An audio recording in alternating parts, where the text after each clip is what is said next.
There are press conferences that answer questions. And then there are press conferences that answer something much harder to name. The kind where the reporter asking the question already knows part of the truth. The kind where the manager behind the microphone pauses just a half-second too long before responding. The kind where a name gets mentioned, not the name of a player who hit a home run, not the name of a pitcher who threw a shutout, but the name of someone who wasn't even in the building. Someone who watched from somewhere else. Someone whose absence was the heaviest presence in the room. Yoshinobu Yamamoto was not in the dugout that night. But nobody in that press room could stop talking about him. It started, the way so many Dodgers stories start this season, with Shohei Ohtani.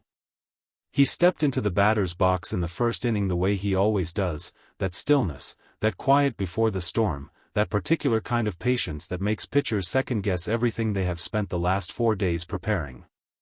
The stadium was loud. He was not. He stood in the box like a man who had already decided what was going to happen and was simply waiting for the pitcher to figure it out too. The count went to 2-1. The next pitch was a fastball, middle of the zone, the kind of pitch that gets thrown when a pitcher runs out of options and decides to challenge. Ohtani did not flinch. He did not chase. He did not try to do too much. He simply hit it as hard as a baseball can be hit.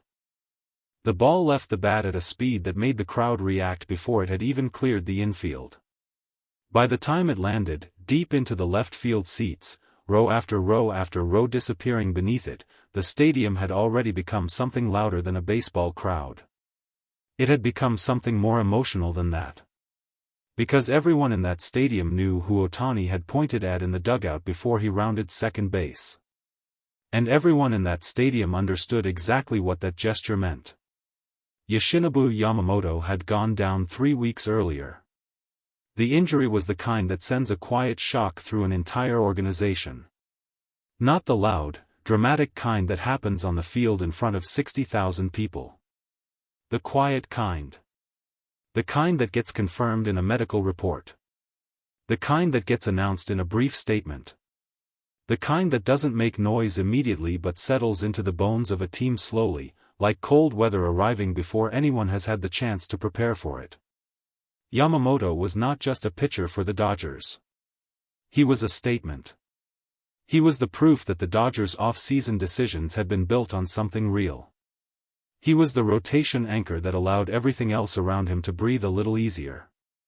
And when he went down, the question that everyone asked, publicly, privately, in dugouts and press rooms and broadcast booths across the league, was simple. Who carries this now?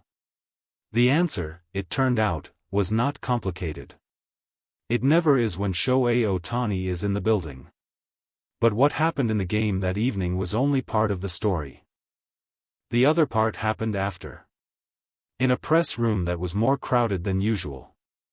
With reporters who had come prepared with questions that went further than box scores and pitch counts. Lindsay Robleski was there. Fabian Sheehan was there.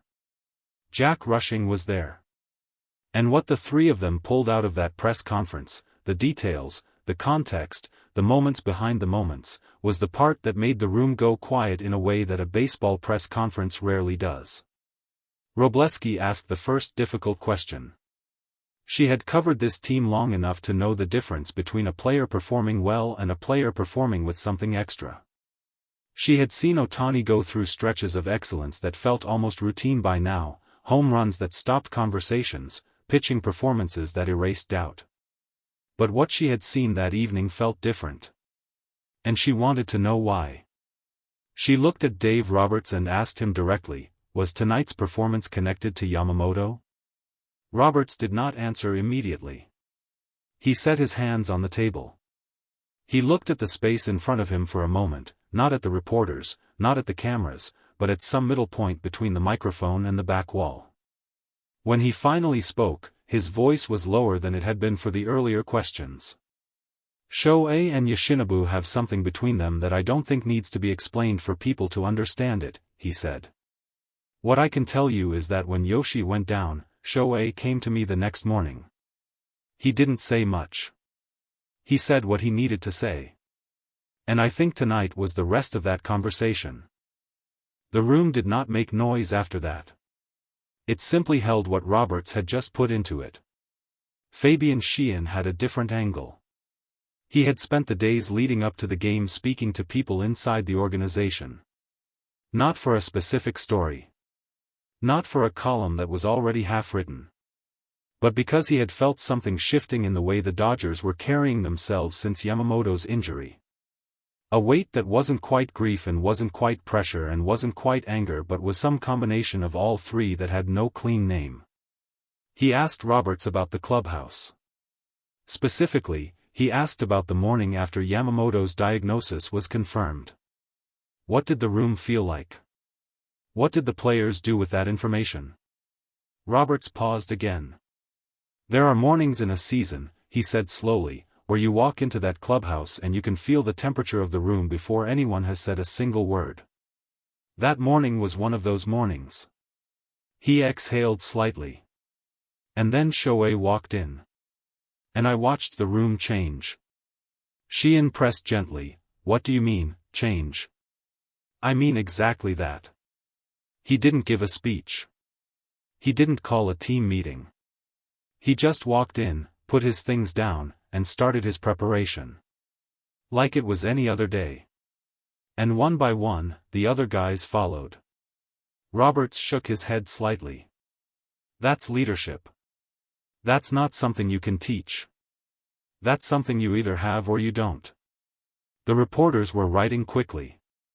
But the room was still quiet beneath the sound of pens on paper. Jack Rushing asked the last question of the night. It was the question that nobody had quite found the words for yet.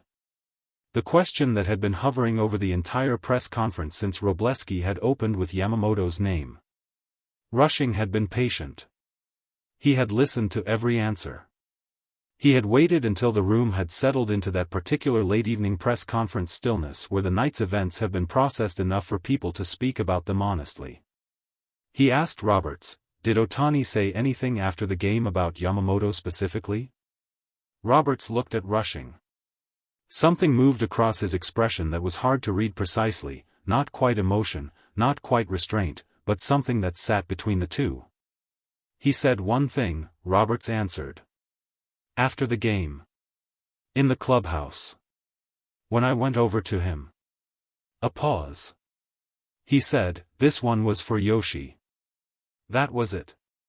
Nothing else. The room absorbed that for a moment. Nobody added anything to it.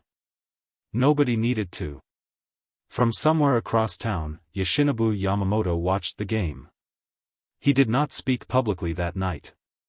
He did not post anything. He did not send a message through a spokesperson or a team representative. But those close to the situation understood something that the public could only piece together from the outside.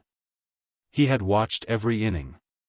He had watched Ohtani step into that batter's box in the first with the same stillness that Yamamoto had stood beside in the dugout 100 times. He had watched the home run leave the bat. He had watched Ohtani round the bases and gesture toward the dugout. And whatever Yamamoto felt in that moment, watching his teammate carry something that had been partly his to carry, stayed private. But the people in that press room had felt the edges of it. Through Roberts' pauses. Through Robleski's question. Through Sheehan's observation about the temperature of a clubhouse on a difficult morning. Through Rushing's last question and the single sentence that answered it. This one was for Yoshi. There are performances that exist only on a scoreboard.